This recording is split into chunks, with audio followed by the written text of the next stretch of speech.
Menjelang tahun 14 Hijriah, pasukan kaum muslimin sedang berada di wilayah Irak, berhadapan langsung dengan kekuatan terbesar di timur saat itu, yakni Kekaisaran Persia yang dipimpin oleh Komando Rustam bin Farukzad.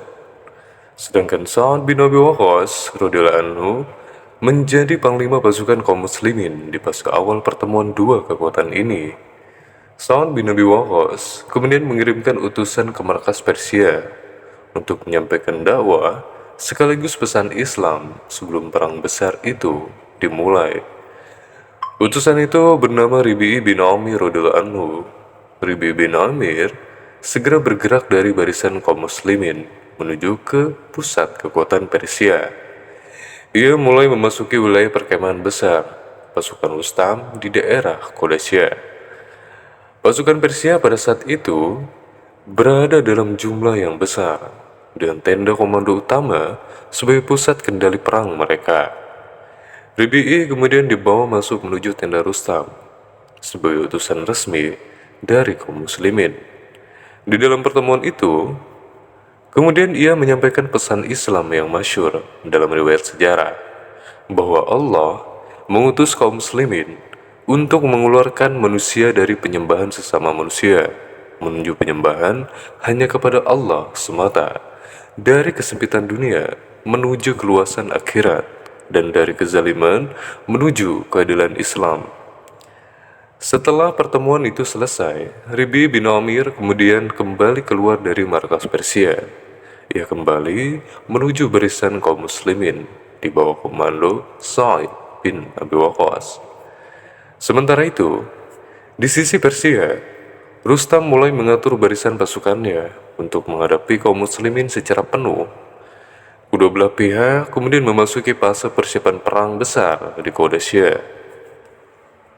Pada hari-hari berikutnya, pasukan Persia kini mulai berangkat mendekati medan Qadisiyah.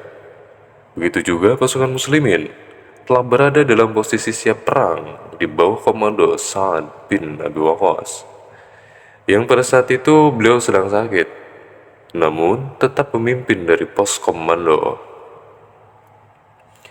Medan Qadisiyah kini berubah menjadi titik pertemuan antara dua kekuatan besar dunia. Panji-panji perang mulai diturunkan, barisan pasukan disusun, dan pertempuran pun dimulai secara bertahap dalam beberapa hari. Perang Qadisiyah berlangsung tidak dalam satu waktu singkat, tetapi beberapa hari pertempuran. Pasukan muslimin menghadapi pasukan Persia yang jauh lebih besar secara jumlah dan perlengkapan. Dalam setiap hari pertempuran, kedua pasukan saling maju dan mundur di medan Qadisiyah. Pasukan muslimin bertahan di bawah komando lapangan para panglima, sementara Sa'ad bin Abi Waqqas memberikan arahan dari markasnya. Setelah itu, pada puncak pertempuran, Rustam bin Farukzad terlibat langsung dalam medan perang. Dalam kekacauan pertempuran besar itulah, Rustam akhirnya gugur di medan Qadisiyah. Kematian Rustam menjadi titik balik besar dalam perang itu, yang mana pasukan Persia kini mulai kehilangan komando dan kekuatan terpusat mereka telah runtuh di medan pertempuran. Barisan mereka pun akhirnya mulai pecah dan kacau, hingga mundur dalam kondisi tidak terorganisir. Setelah jatuhnya pemimpin utama mereka, pasukan Persia tidak lagi mampu mempertahankan posisi mereka.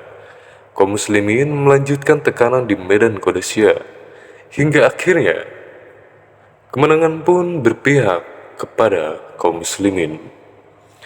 Perang Qadisiyah menjadi salah satu peristiwa besar yang membuka jalan masuknya wilayah Persia ke dalam kekuasaan Islam. Dari sebuah pertemuan kecil di tenda Rustam dengan seorang utusan bernama Ribi'i bin Amir yang hanya menyampaikan risalah Islam, peristiwa itu akhirnya berkembang menjadi sebuah perang besar yang mengubah peta kekuasaan dunia saat itu. Perang Qadisiyah menjadi salah satu titik penting dalam sejarah Islam dan runtuhnya Kekaisaran Persia.